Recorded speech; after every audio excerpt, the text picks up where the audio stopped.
Oh, what the?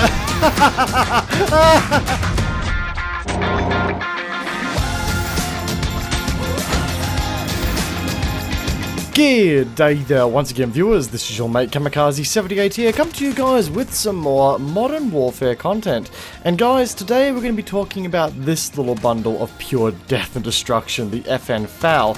This was a weapon that, when the game first launched, well, let's just say it was quickly overlooked by a lot of players, and fairly so. The weapon was a single fire rifle which packed a solid punch but featured an incredibly painful recoil that meant that scoring that damage on targets reliably was more of a struggle than it was worth. But now, after using the weapon for a while and getting it to a solid level 50-ish rank, I've got to say that the FAL has become one of the most enjoyable, yet one of the most highest skill ceiling weapons in the game.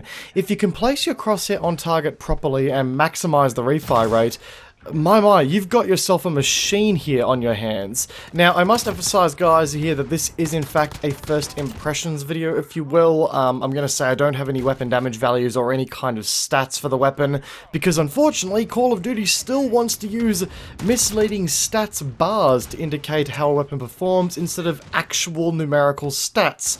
Activision, if you're watching, please give us proper weapon stats. I would really appreciate it.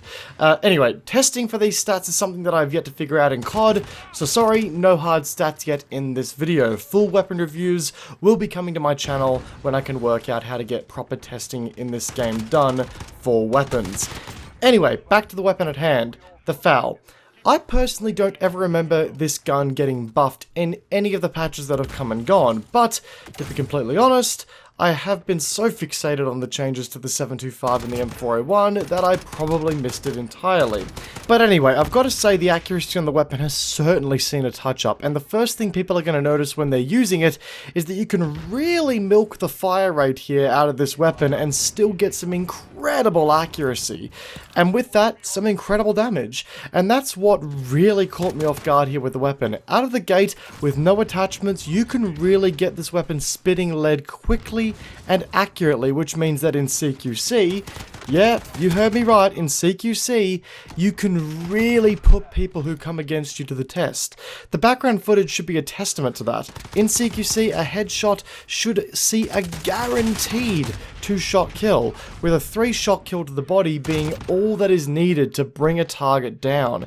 And considering how fast the weapon can be tap-fired, it's really easy to make the time to kill here incredibly short and sort of rival that of an M4 or an MP5.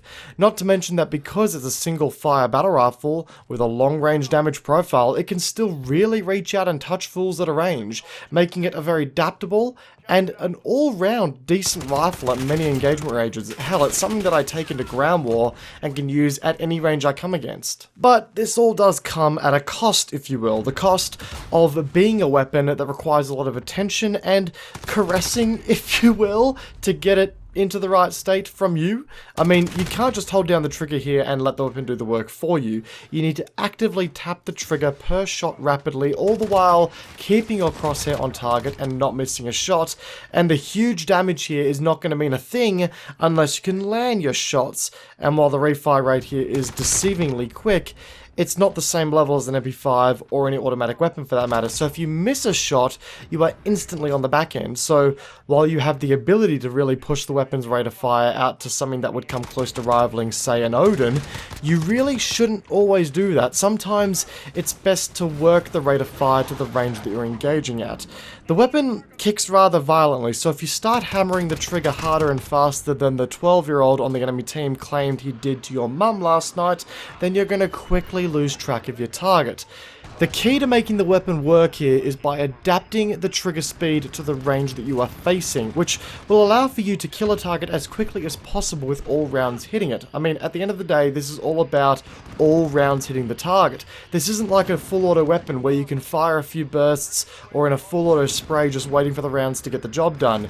You, as the user of the weapon, need to determine the best rate of fire for the range to make the most of your time to kill, and sometimes a slower rate of fire will actually net you a faster time to kill here. So that's one way the weapon can work, if you will. But hang on, that insinuates that there is more than one way to make this weapon work. enter the burst fire perk. Yes, guys, this weapon can take the burst fire perk, which opens an opportunity to sort of equip the weapon for more of a CQC orientated arena, and I can't believe I'm saying this for the FN FAL, but hey, here we are, I guess.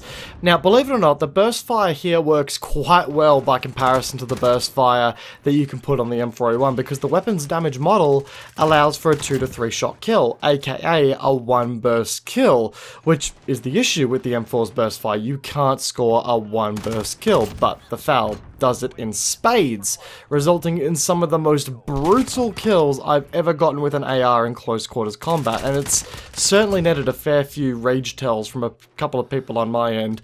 But I feel as though that when you do go about putting burst on the weapon, you change its personality quite a bit. It's not a burst fire mode that can be adapted for longer range engagements. So with that, focusing more so on ADS speed over damage range and recoil control with your attachment options is the way to go. What I've found is that if you're going to run the burst fire perk, you are probably better off taking advantage of the higher DPS in close quarters combat by focusing on that ADS speed to ensure the best possible target acquisition, that all of your rounds are centered on your target.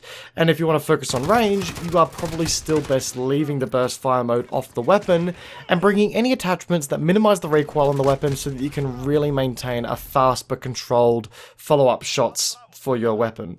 Now, some may say that it would be best to have the burst fire be fit with as many recoil reducing options as possible to ensure controlled bursts, but if I'm being completely honest here, I'm of the opinion that if you play a more aggressive playstyle and let the burst put the first 2 shots in the target's chest and then naturally kick up into the target's head, you're going to be cheering regardless. The only issue that you will come across here is when enemies are sitting against cover with only their head visible, because quite frankly, the recoil at medium range will see you missing your second 2 shots. So yeah, just be prepared to do a bit more flanking and being a bit more of a sneakier boy than you're used to being with this weapon here. Loadout wise, for all those who are wondering, I personally have found the FFS close quarters stock, the burst fire, monocle reflex sight, compensator, and 18-inch ultralight barrel to be a great sort of close quarters option. There are some options here that sort of aim to reduce that recoil, aka the compensator, but overall the FFS close quarters stock and the ultralight barrel help to bring the ADS speed into a bit more of a manageable state where you can react to targets a bit easier, so I've found that to be a really powerful build on the weapon. That said though, I am still unlocking new attachments, so I may find one as time goes on. On top of that, for my long range build, I've got the canted sight because quite frankly, this weapon can afford to mount that canted sight. The compensator, the XRK marksman barrel for that extra damage range and that recoil control, the ranger forward grip, and the stippled grip tape. Now, obviously, the stippled grip tape is very much orientated towards ADS speed, considering we've got so many attachment options here that actually, aim to increase recoil control, which in turn bring the ADS speed down quite a bit. I figured one attachment here just helps to balance it out quite a bit and puts it into a state that I don't feel is too shoddy, all things considered. I also will mount a monocle sight on here if I'm going into closer quarters maps where I simply don't need that extra range of engagement that the canted sight provides. And guys, with all that said, that kind of wraps up our first discussion, first impression on a particular weapon. Guys, I would love to do more videos of a more in-depth nature, such as weapon reviews, but I'm still learning the stats of Call of Duty and how the gun damage systems handle and what the range drop-off is like, so bear with me. I will eventually hopefully get some weapon reviews out for you. I'd love for Infinity Ward to release the actual stats of each gun, but I don't see that happening anytime soon, so hey, one can dream. Either way guys, if you enjoyed today's video, backhanding that like button would be greatly appreciated, and if you find yourself backhanding the like button and you're new to the channel, consider backhanding the subscribe button whilst you're at it. I'd love to chat with you guys in the long run, and of course you can join the community on Twitter and on my Discord where we can all catch up and just chat as we were. I also stream regularly on Twitch.